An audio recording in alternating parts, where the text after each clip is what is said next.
Hello, welcome to Gardener's World. Here in the grass borders, I try and let it look as natural and as free as possible, and we very often don't mulch it. You usually only mulch it about once every 3 years, but that does mean that we get weeds in here. And some of them are actually quite welcome. The lesser hemlock and the cow parsley can look lovely. Others, like the cleavers and the nettles and some of the thistles, are not so welcome, and I have to get in here and weed, sort of sifting my way through the growth. Now, this spring has been an absolute joy in terms of the weather, as good as I can remember for ages. But spring is coming to a close. And in tonight's programme, we are going to look forward to all the floral glories of the coming months. Carol revels in the joys of the peony, one of the early stars of summer. Nick has the ultimate guide to the nation's favourite flower, the rose. And Adam visits a garden in the Cotswolds bursting with colour from tender perennials.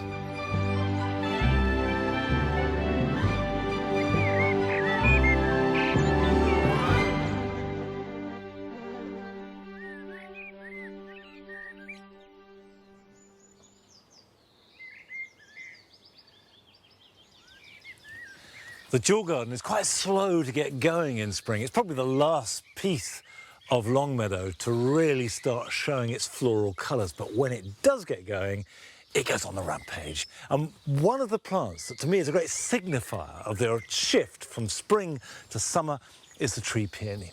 Now, this is Peonia lutea. The colour of the flowers, this bright clear yellow, is really strong and sings out, and it's slightly hidden by the leaves, but I like that. It's really a good border shrub if you've got the space to accommodate it. Now, the peonies have a slight reputation of being temperamental and tricky, but that's largely unfounded, and they are one of the glories of early summer. And a couple of years ago, Carol went to Spetchley Park and celebrated the extraordinary range of peonies growing there.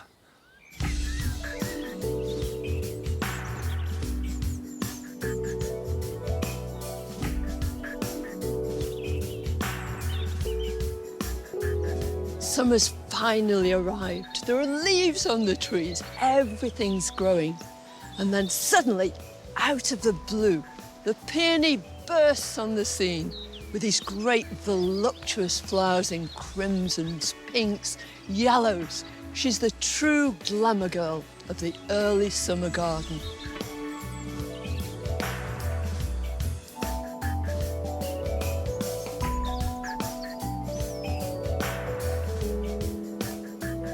In the wild, peonies come from a variety of different locations, all across the Northern Hemisphere. In China, they were particularly revered, and it was there that 4,000 years ago, the cultivation of the peony truly began. Later, the Japanese took the peony to their hearts, finessing its cultivation and using it as a motif in a variety of art forms. In both cultures, it was regarded as the king of flowers, representing good fortune and prosperity.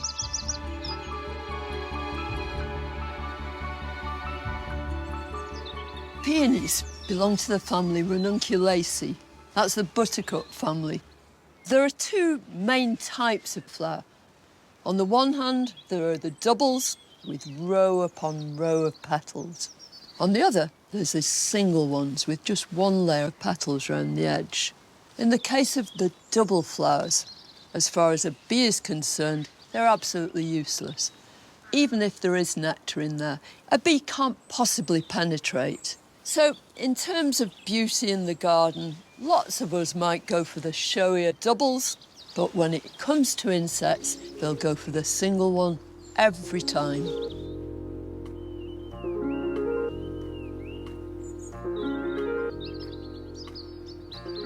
Although there are numerous different species of peonies, the ones we cultivate in our garden fall into three main types.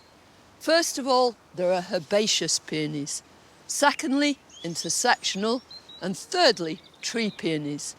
And this is a beautiful example of a tree peony. She's called Marchioness, and she's typical. she has really woody growth down here. Tree peonies are shrubs, so all that growth stays above ground and the new growth in the spring will emanate from that woody structure. All of them have this slightly sort of glaucous touch to the leaves, very often pink tinged, and they have these huge, voluptuous flowers, sometimes single, sometimes double, sometimes somewhere in between. They'll grow in sunny places or in slight shade, and all tree peony cultivars are grafted onto a rootstock. And it's vital when you're planting them that that join is under the surface of the soil. Otherwise, the rootstock takes over.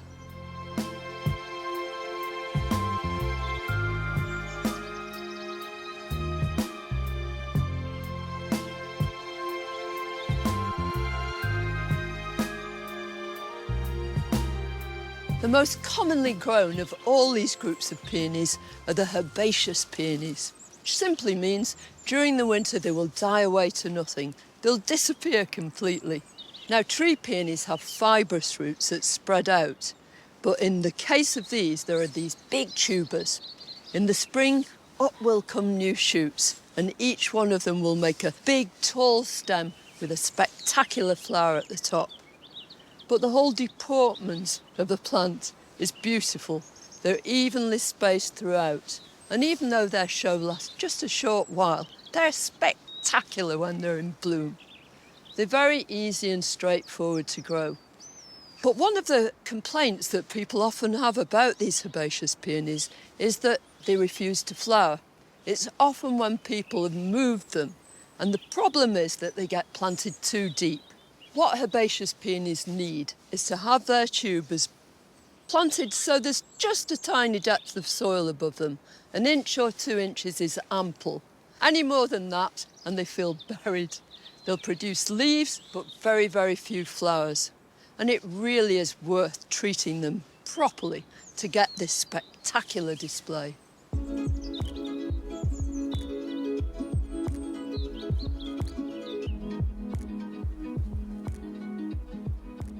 This exquisite beauty is Paeonia Laura Desert. She's a form of Paeonia lactiflora, the main herbaceous peonies that we grow in our gardens. In recent times, peonies like this have become incredibly popular florist flowers, and especially in bridal bouquets. No wonder, they're absolutely scrumptious.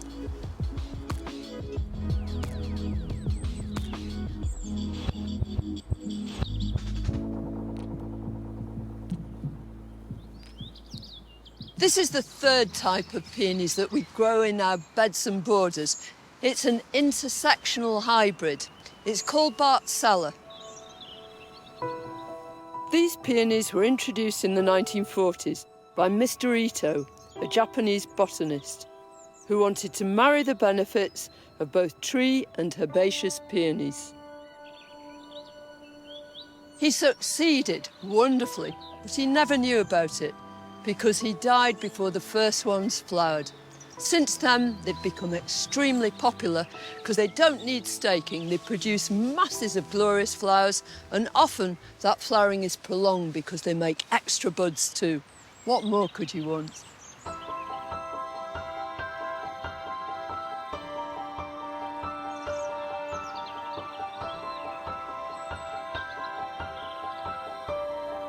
The dramatic display that peonies provide may only be there for a short time, but whilst it's fleeting, there's nothing else like it. They're the true shooting stars of early summer.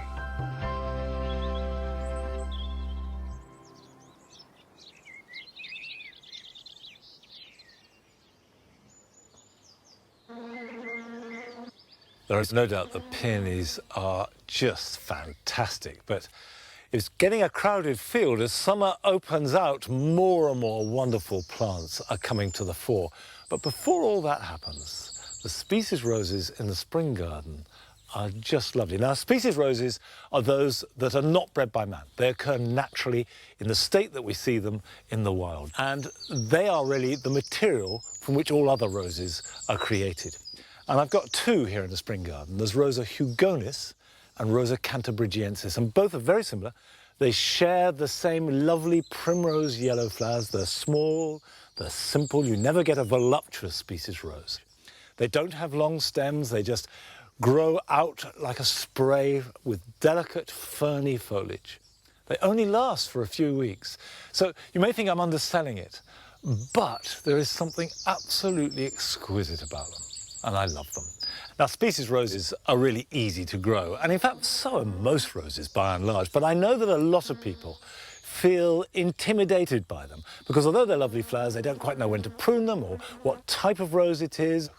And a couple of years ago, Nick Bailey made a series of films completely explaining and demystifying the glories of the rose.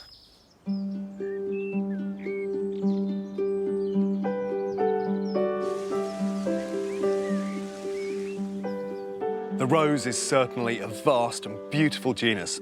The choice for your garden can be very confusing.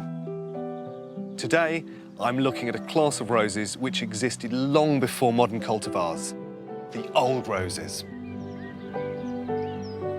And these are best defined as the plants which were first identified before 1860. And some of them are truly ancient, dating back to the great palaces of Rome, Persia, and Egypt. Now, old roses have some pretty distinct characteristics. They tend to come in the pink, white, and purple colour ranges. They're usually quite heavily scented, and the vast majority put on a spectacular display of flower early on in summer.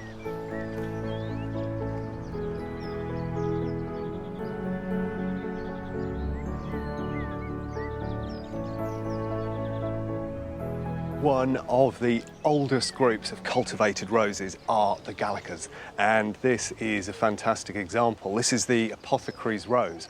It is Rosa Gallica var officinalis, and it's possibly the longest cultivated rose. Now, as a garden plant, it's incredibly useful, not least that it can grow in partial shade, and it also does well in poor soils, which is quite unusual for a rose. Something I particularly love about it is, despite the fact that it's got these near double blooms, they are incredibly open, which means that pollinators can get to them very easily. The other lovely quality it has is this foliage, which has got a sort of dull, muted tone to it, which is a real difference from contemporary roses, which tend to be very glossy. Now, of course, there are other cultivars of Gallica that you can try. There's Versicolor, which is really dramatic with a pink and white stripe, and there are several other cultivars with red, pink and white tones. So overall, it's an incredibly useful garden plant that'll give you a burst of amazing colour early on in the summer.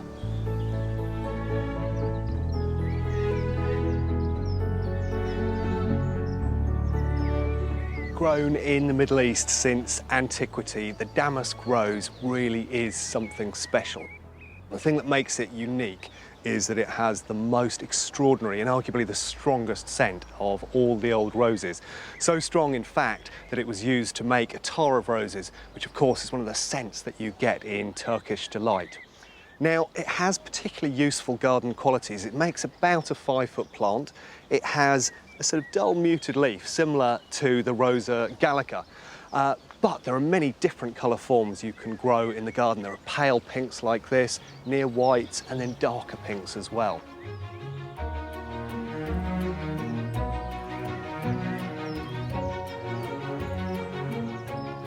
Gardeners are often cautious about introducing old roses onto their plots because they have a relatively short flowering window. But I think that fleeting perfection, coupled with incredible scent, means it's worth introducing just 1 or 2 old roses into your garden.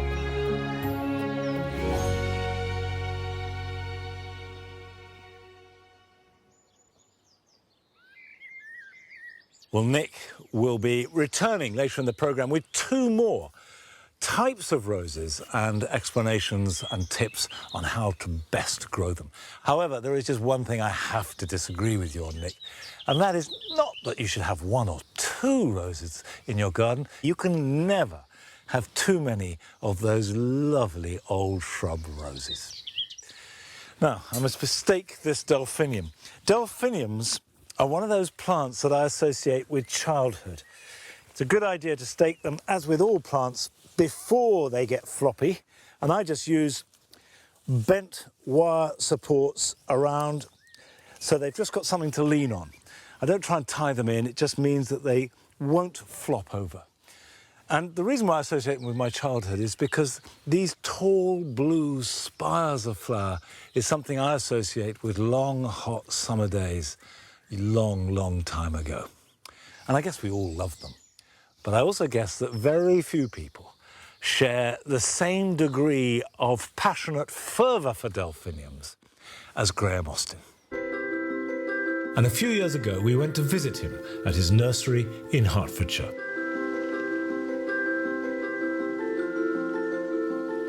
What I love about delphiniums is their wow factor. One of my favourites is Delphinium Walton Benjamin. So it's this real electric blue with a black and blue striped eye. Absolutely stunning. And if that was at the bottom of your garden, it would show off a mile. It'd look spectacular. There's short varieties, 3.5 foot high, so they're for the smaller gardens. You've got the mid varieties, 5 to 6 foot, so they're slightly bigger gardens. And if you've got an old Victorian wall, you've got the 6 to 8 foot varieties. So yeah, they blend in all different gardens. People think delphiniums are difficult to grow. They're not. They're very tough, hardy perennials. It's getting the right strain of delphinium. And the most popular delphinium is a Pacific Giant. It's all right as a delphinium, but it's not a true hardy perennial. Elatum delphiniums is what you need. And most delphinium florets are semi-double, so this is a semi-double. Then we go to the doubles. So they have no eye in the centre, and this is Susan Edmonds. So that's an eyeless double. And then you go on another stage to the rosebud doubles. And this one's Alice Artindale. My parents used to take myself and my brother to a nursery every other Sunday or something like that.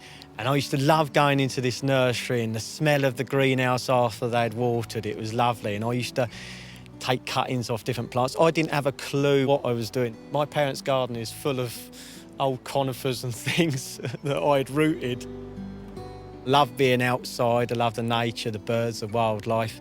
So the option for me was to be a nurseryman when I left school, yeah. Well, delphiniums, they're actually an alpine plant, so they love very cold conditions. The colder it is, the better. If that goes down to -10 here this winter, these will not worry about the cold. They go dormant, they rest, and then they've got the energy to produce this great big spike the next summer. A delphinium will begin to flower about mid-June, and it takes about 3 weeks for the whole spike to run out and come in full flower. But I think the actual flowering lasts about 6 weeks because these florets, as they start to open, I think they're as good as a flower. There's some varieties, they glow, and that's as good as any flower to me, anyway. But if you cut the delphinium right down to the ground after it's finished flowering, clear it all out and give it a dose of fertiliser, usually September, October, you'll get a good second flowering. They are quite vulnerable to slugs, delphiniums. You've got to keep the slugs off them, especially at the early stages. So we recommend when you cut down your delphinium for the winter, you cover it with sharp sand or horticultural grit. Some people put it round the delphinium. We actually cover it. It looks like a load of molehills here in the winter. One thing you must do with your delphiniums, either a young or an old plant, is thin them. So in March, April, you'll notice that your delphinium will have, it could have as much as 30 or 40 little stems, they're potential flowers, but that's too many. So you want to thin them out. You just get a knife and you cut them down to ground level and leave the thick ones. In a young plant, you'd leave 3 stems, and as the plant gets older, you'd leave 5, 7 or 9 stems. No more than that, really, and that will give you better flower spikes. Also, it lets the air through the centre of the plant, and that helps with slug control, and it just helps with the overall health of your plant. After you've thinned your delphinium, you want to stake your plant. Now, this is very important. If they're not staked, this main spike will lean over and split the crown at the bottom, and then water will get in and the crown will rot. We use 4-foot canes, and we do 3 as a triangle round the plant. So they're in a cage, really, and they just sway, they hit the string, and then sway back. The one thing you don't want to do is stake each flower spike separately to a cane tightly, because all would happen, the wind would blow and it would just snap.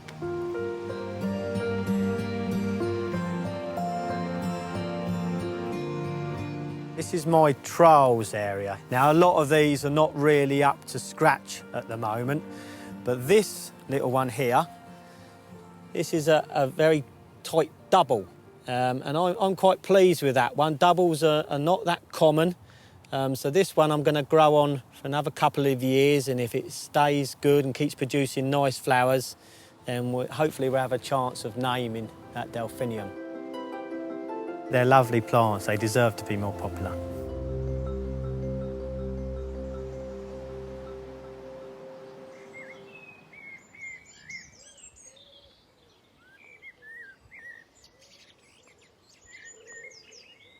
I'm going to feed one of the clematis growing here in the jewel garden. This is a liquid seaweed feed, and it's doing 2 things really.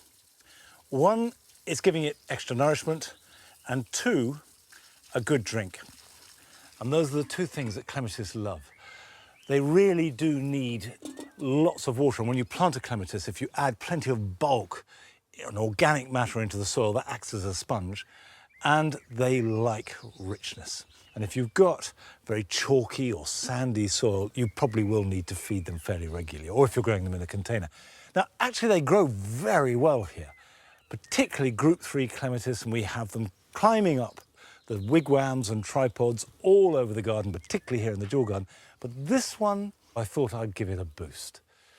And the beautiful thing about growing clematis, particularly the late flowering varieties, which do all their growing in 1 year and then you prune them back hard, is that they give you height, instant drama and height, and you can grow them in a very small garden. If you've got a wall or a trellis or a fence, or you can get some wigwams into a pot, then you can have a dramatic clematis. And of course it means that with most gardens, you can actually have quite a few different varieties growing. As we found last summer when we visited the garden of Sheila Chapman in Essex.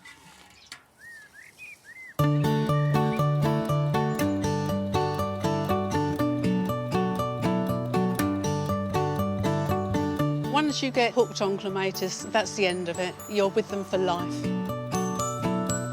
I've always said clematis, should be clematis, and 1 in 10 say fuchsia. I've got about 120 clematis in the garden. It's a good way of going to sleep at night because you can just try counting them all the way round and you've fallen asleep before you've finished. Clematis are so versatile. You can put them up pergolas, through trees, over bushes. You can have the little tiny ones at the edge of the borders. There's just so much you can do with them. When I had the nursery, that was all consuming. It was leaving early in the morning, getting home late in the evening, and then having to do paperwork. And I had 2 years where I only had 5 days off, but I thoroughly enjoyed it, and I wouldn't have changed it for the world. When I packed up, I bought all the clematis I could that were left and hadn't been sold back to my garden. When you go out to buy a clematis, if you choose the small liners that you can get and are quite cheap, you have to grow them on in a 2-litre pot for about a year until the roots are right the way round, then plant them out, because the stronger the plant, the better it will perform in the garden.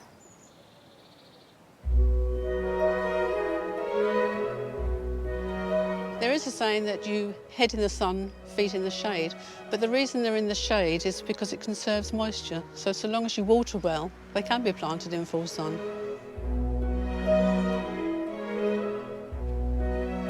Try to place clematis so that it enhances the plant that's already there. I think every climbing rose has got at least 1 clematis going through it. and I put them up pergolas, over arches, on obelisks, and in the general border, so they mix with other plants. It's just a case of your own personal combination.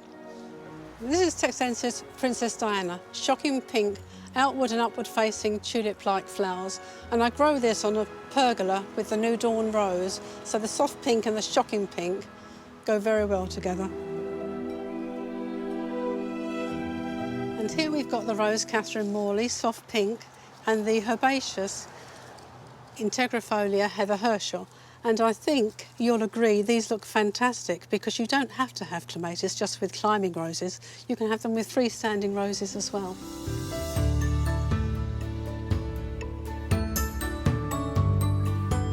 This is one of my favourites. This is Golden Tiara.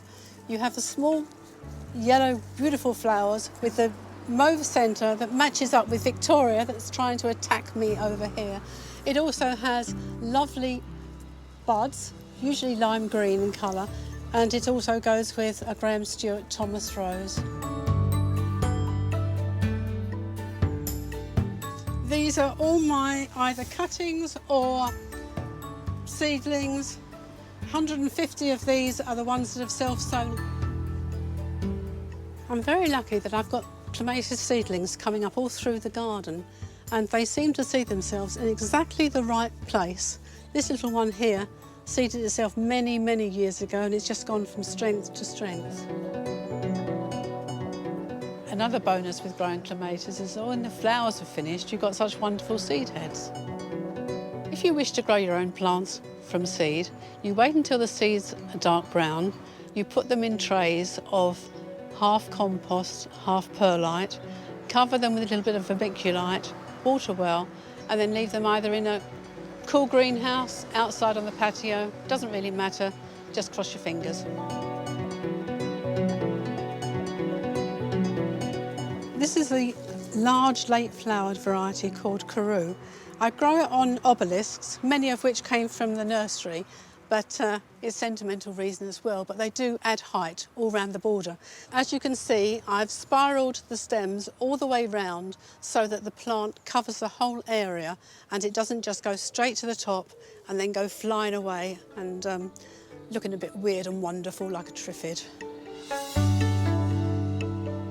Now with the pergola you have the uprights. It has all the clematis going over, so you've got extra interest. On the back of the pergola with the fence we have the Rose Awakening, which is pale pink and quartered, and when that's out and you've got the clematis as well, you've got these beautiful large purple clematis. It's just one mass of impact of what you can do when you have clematis and roses together and you've got a good support to put them on.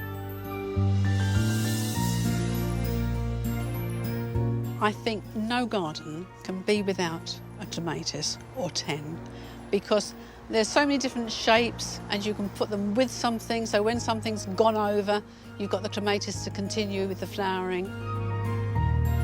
Do what you like with them. They're very amenable.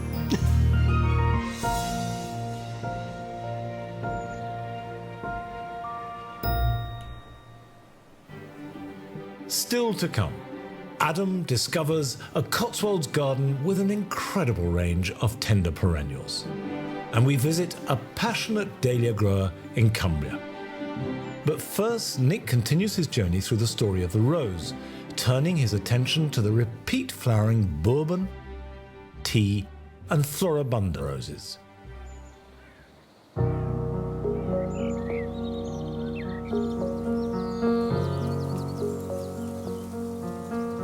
Bourbon roses first came to prominence in the early 1800s, and they really represent the link between old and modern roses. They have some quite distinct qualities to them. They have these deeply ruffled blooms, which have, the most intoxicating and delicious of scents. But the thing that makes them really worthy garden plants for me is the fact that they repeat bloom all the way through the season. Now, this is a particularly good example of a Bourbon rose. It's Madame Isaac Perrier, and it will do just that. It keeps on blooming from May through to October. Now, in terms of keeping these plants happy and growing well in the garden, it needs to be grown in a classic rose soil, so humus-rich, reasonable amount of moisture, but not too wet, and lots of nutrients. So it needs a good mulch each year of manure. Now, in terms of pruning, over the winter, it needs about a 1/3 reduction. So look down at the bottom there, get rid of one of those old stems, and it will trigger new growth, new stems, and lots of new flowering. The period from the 1840s right through until the 1950s saw a huge expansion in the breeding of different rose groups across Europe. The cultivars produced were the forerunners of many of the roses we grow today. Tea roses, such as Mutabilis, arrived from China in the 1840s. Named after the tea clipper ships, they brought with them the promise of exciting new colours, including yellows, and an ability to repeat flower, unlike their predecessors, the old roses.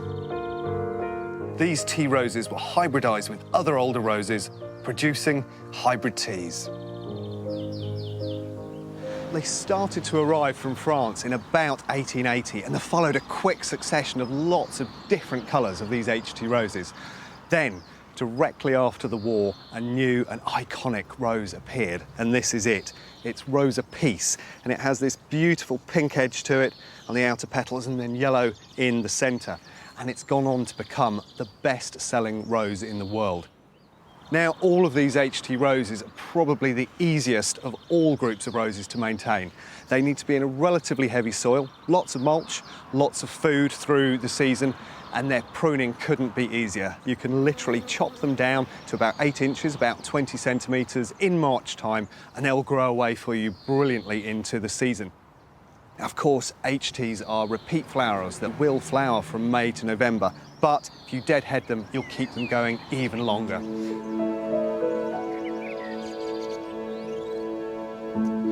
These are Floribunda roses, and their name comes from the botanical Latin, which literally means multi-flowered. The great thing about Floribunda roses is they repeat all the way through the season. I think the rose that gets me most excited in the Floribunda group has to be this, and this is Burgundy Ice. And I don't think there are many other flowers that have quite this tone. There's that beautiful suffused burgundy with a pale back to the petal, which really makes the whole thing pop.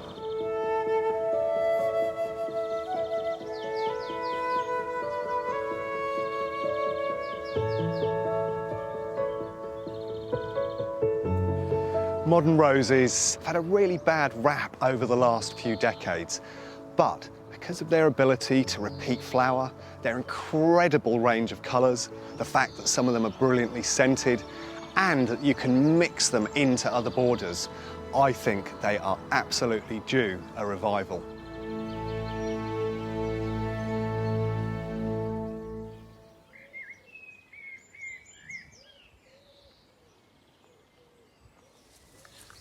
Ouch! This rose is one of the thorniest I've ever known. It's called Madame Caroline Testoute. And it's not so much the quantity of thorns, it's each one is a sort of razor-sharp dagger, and I always get stuck by it. But it's worth the trouble because it's beautiful. It's a hybrid tea climber, and it's got a mass of big, blousy pink blooms that will repeat flowering most of the summer. And climbing roses are defined by the fact that they produce their blooms on new growth. So when you're training them, you want to get a basic structure of about 5 or 6 good, strong stems that you fan out, trying to get as horizontal as possible on the surface they're trained against.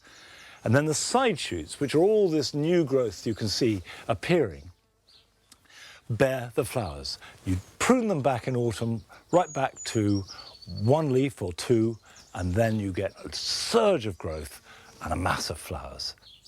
With careful pruning, you can keep a climbing rose like this flowering for decades, for a lifetime.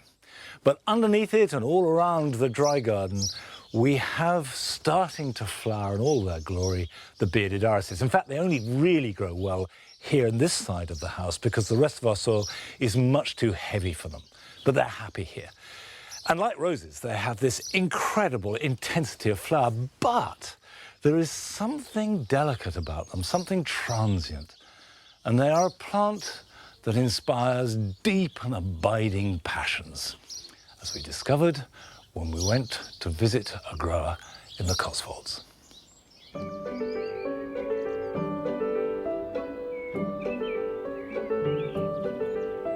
My name is Anne Milner. I live in Gloucestershire near Cirencester, and I hold the national collection of irises bred by a chap called Arthur Bliss. The flowers hold a special significance because Arthur Bliss was a very distant uncle of mine, and I came across him when I was doing some family history research with a cousin who offered me a couple of his irises for my then quite large garden. We started finding out about them, we started looking for a few more, and eventually they became a national collection. Arthur Bliss was an engineer. He retired early because he was deaf. I think because he was deaf, he kept himself to himself a lot. Arthur was somebody who really didn't care about what he looked like or anything else. He didn't bother to buy new clothes. I think he was the worst dressed gardener, I think, ever. But on the other hand, his irises he kept in meticulous fashion and kept very precise records.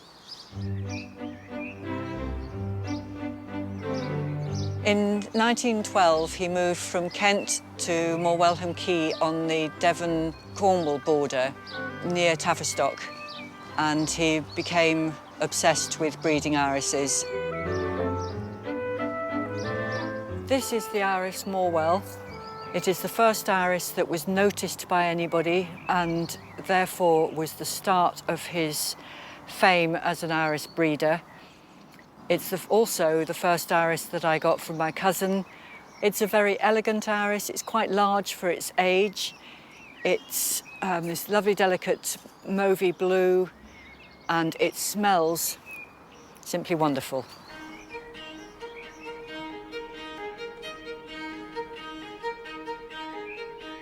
The most important flower in Arthur's story is Dominion.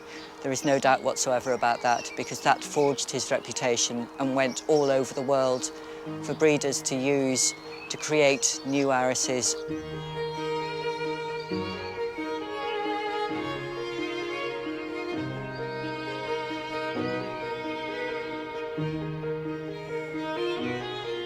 When Dominion was first introduced, it was so special that it was decided to sell it at 5 guineas a rhizome. In today's money, it would probably be about £300.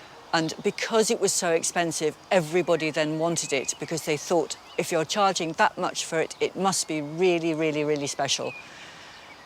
This iris is important because it helped put Arthur on the map as far as iris breeding is concerned. And you can say that in all the ones that have velvety falls, then Dominion will be somewhere in its parentage. Its influence is there right to the modern day. I started collecting these irises in the mid-80s. There are about 170 that he introduced, and I probably have found about 35, 40 of them so far. And the hunt is almost as much fun as the growing. It's very important with old irises to make sure that they don't run into each other, because it's important for me to keep each cultivar very clearly defined so that I know when I'm digging them, which one's which. So I use scallop shells between each clump. And to keep irises healthy and not overcrowded, you need to divide them.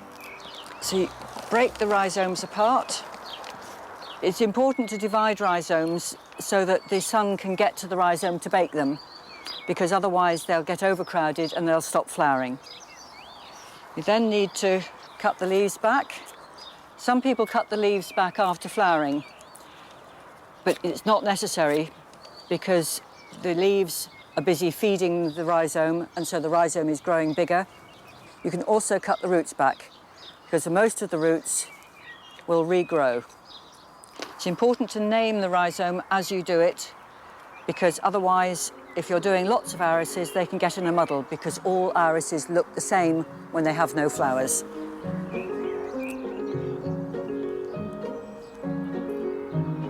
People are beginning to use old irises in breeding again, because a lot of modern irises have lost their perfume, they've lost their elegance, and they want to try and breed some of that back into them. I do feel a connection to my uncle in that even though it's a very, very distant relationship, I feel that if he was able to look down and see what was going on now, he would be really pleased that people are still growing his irises 100 years after he died.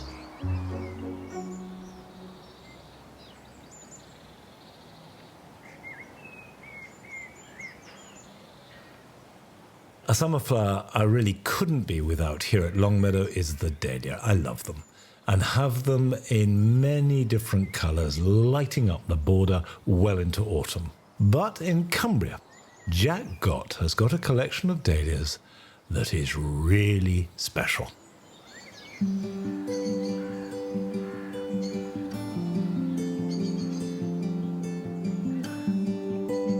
I've been growing dahlias for, I would say, between 44 and 46 years. I set off with 12 different varieties. Now we have over 350 different types. I'm an electrician by trade. Used to get together at brew times and one of these lads said, oh, I've got some dahlias if you want to give them a try. And that's just how it started. I'm just passionate about them, yeah. The difference of varieties, the forms, there's everything from the dark leaf ones to the tiny ones that only grow 12 inches tall with a flower like a little daisy to the great big ones that are just full of petal. I've lived in this street all my life. I'm now 68 years old. We have the largest collection of dark leaf dahlias in the UK, and the Dutch people say we've got the largest collection in the world. We've got Grenadier here, which is a bright red one. We've got Fire Mountain. These two are better than Bishop of Llandaff. They're a lot brighter flower, and with the dark foliage, makes it stand out better still. Black Jack is not named after me, as if you might think it is, and you won't see a darker leaf or a darker flower of that type of dahlia anywhere. Well, that tree dahlia is Imperial Iris. It's been in about 4 years. I've never had it to flower yet, but one day it will flower. The roots are that big, I would need a pick and shovel to get them out. I think in time it'll start moving that conifer behind us. There is a lot of colour here, but when you go around the back and see all the colour that there is around there, you'll be gobsmacked.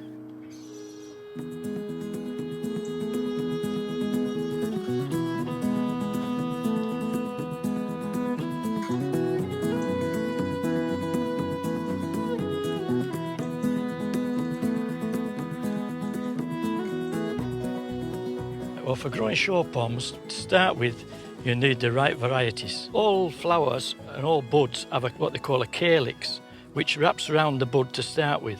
So for a good pom to be shown properly, you need to cut those calyxes off, just take them off like that, and that allows the pom petals to go right to the back of the stem, just like that. Now for showing cactus dahlias or any dahlias you want to show that have got a long stem, you need to be taking these two shoots off like that, and you take the next two off below like so, which will give you a cut flower stem of about 22 to 24 inches. The floral art ladies like them for displays because it gives them a long stem and they can put greenery in between and the flower on the top.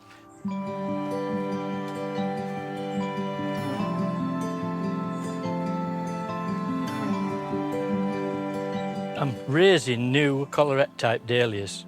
The collarette is with the other collar around the centre. And what I'm doing is I'm letting the bees, like that one, it's going from there and then it'll go to there, go to this one and send the pollen onto these. And this is the mother plant, you can say, which is the one that's going to carry the baby seed. You can always tell if a flower is finished because it's pointed. And then for 10 days, I squeeze the water out of them, and that ripens the seed.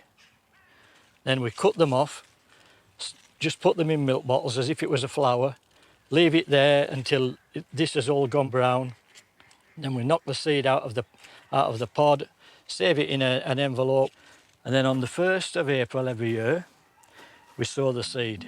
Most of them will come single. You may get 5 that are a good collar around them, which this year I would say I have 5 out of 100, which that is good going. Letting the bees do it, it's fantastic. They're doing the work for me. Everybody says it's dahlia heaven.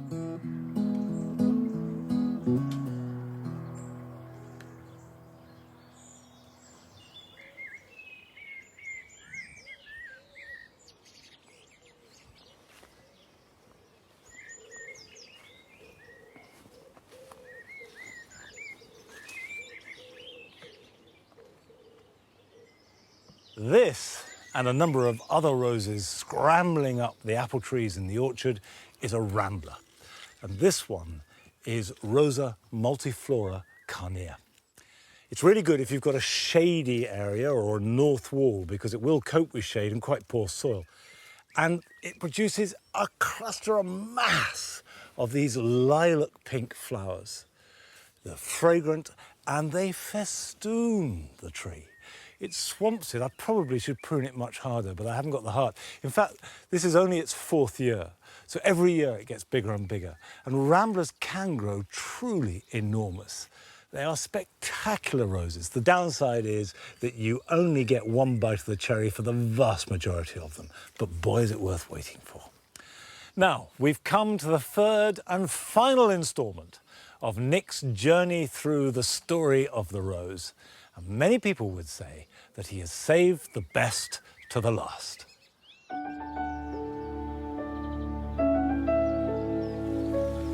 Arguably the most popular of roses gracing our borders today are the English roses. The man responsible for these is David Austin, a farmer's son who in the 60s was inspired by a neighbouring plant breeder to concentrate on hybridising roses rather than crops. David's ambition was to give gardeners an improved range of roses with full blooms, packed with petals that offer that classic and highly sought-after old rose look with a longer flowering period, health and vigour, and where possible, an attractive scent.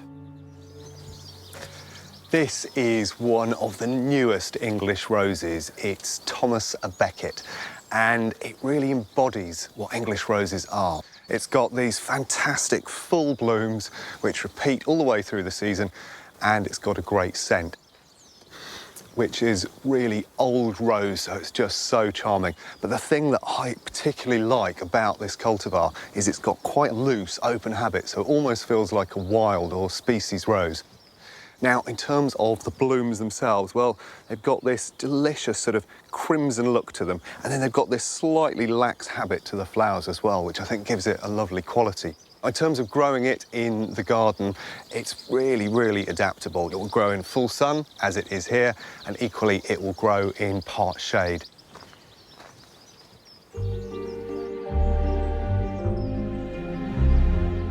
To have a brilliant display of English roses going all summer, deadheading is key. This is loosely termed as summer pruning.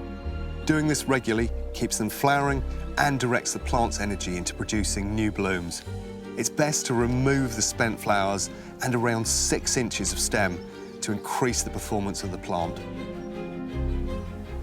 One of my absolute favourite English roses is this. It's Queen of Sweden, and I think it epitomises everything that's great about the rose. In fact, I think it oozes pure romance. If you see it from a distance, it almost appears white, but as you get closer to it, you see it's got that beautiful baby pink that comes out from the centre and then gets paler as it moves towards the edges of that cupped flower.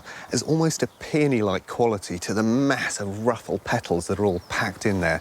As if that weren't enough, it's also got a fantastic scent. There's hints of myrrh and Parma violet in there, which I think are absolutely lovely.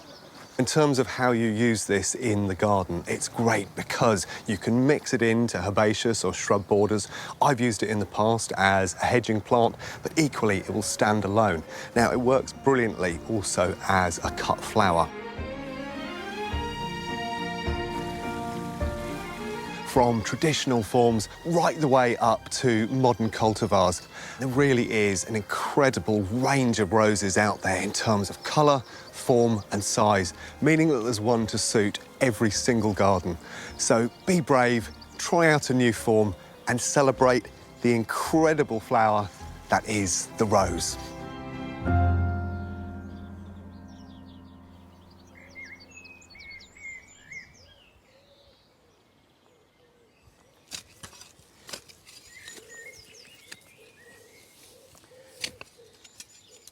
By the end of May, I can start planting out my summer flowering tender perennials and annuals.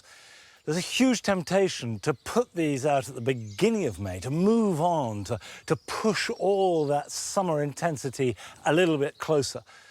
But it's risky. Better just to wait a little bit and then plant them out. And what I'm putting in here is a salvia. This is Salvia amistad. This guy flowers absolutely reliably with a deep, inky purple flower that will start about now and carry on into autumn sometimes. It just goes on. And it's pretty robust too, as salvias go. So I'm going to pop this in. This has been protected over winter. It's been hardened off for the last 2 or 3 weeks. It's pretty dry, but that won't matter because salvias are tough plants.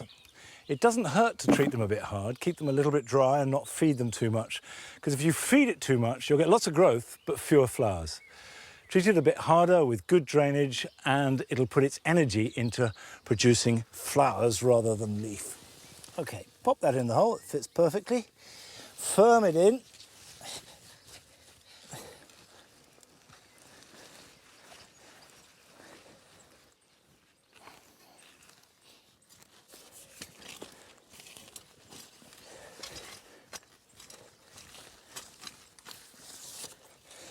And now I'll give it a really good water. Now we try and grow quite a few tender perennials, but nothing like the garden that Adam went to visit last summer.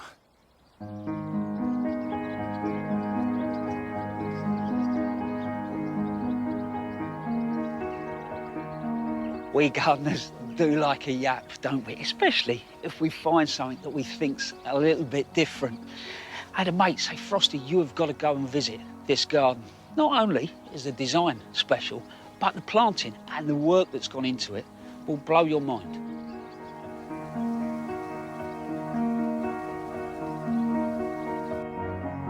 This is Broughton House, a 2.5-acre garden near Moreton in Marsh. At first glance, it looks good. But get a bit closer to those borders and there is something really special going on. The amount of tender perennials that just work through and bring it alive. Amazing.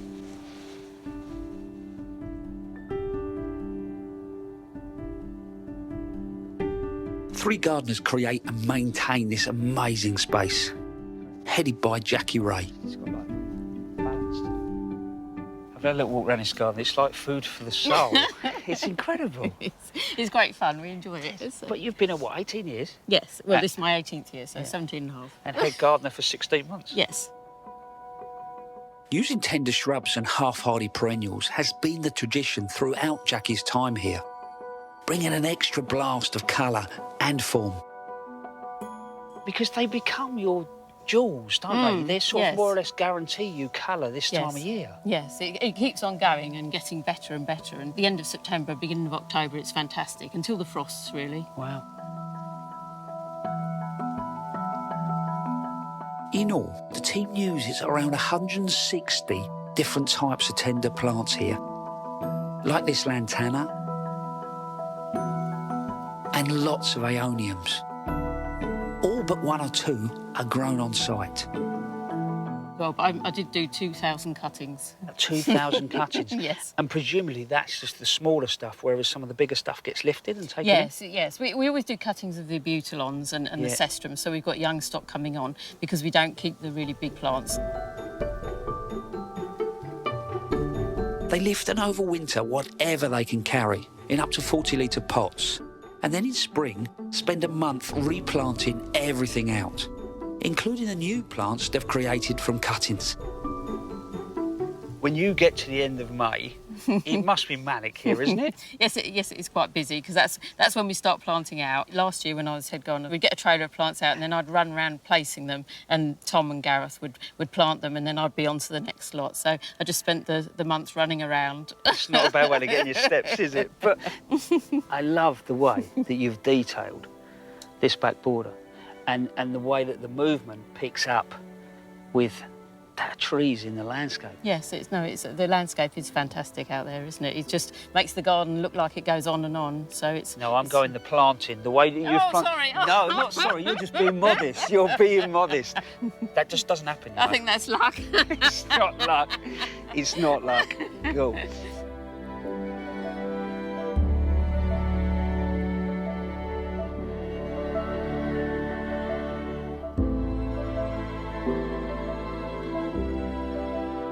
Those tender perennials don't just stop in that warm border. They're here in the white garden. You look at the shrubs and the herbaceous sort of set the rhythm and the structure. But then the tender perennials more or less guarantee you that colour through a long part of the season. We've got things like the butylons. We've got our Garganthemums. And then the Nicotiana. And they just bounce their way through.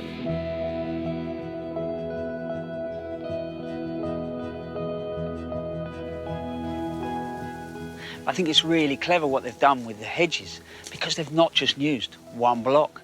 They've left little windows so you get a link into the next space. And I think you can do that even in the smallest of gardens, maybe with an archway, a couple of pieces of trellis. You might just want to hide a seat or frame a pot at the end of the garden, but it just helps create a little bit of mystery.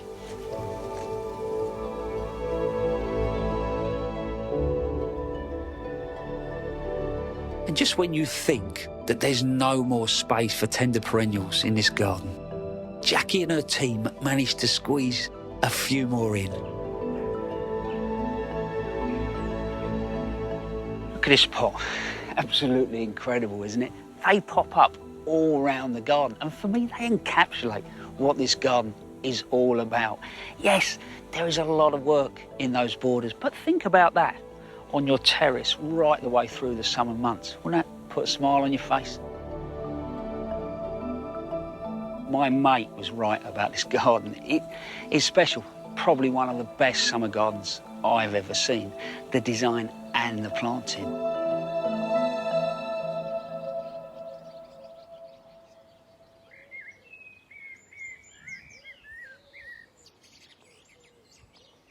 I do think that when we plant out the tender perennials and annuals, it feels like it's the door opening to summer. And let's hope that the coming months are filled with glorious flower and fragrance for all of us. And I hope you've enjoyed today's special programme celebrating all those glorious summer flowers that hopefully will be awaiting all of us in the months to come. And I'll be back here at Longmeadow at the same time next week. So until then,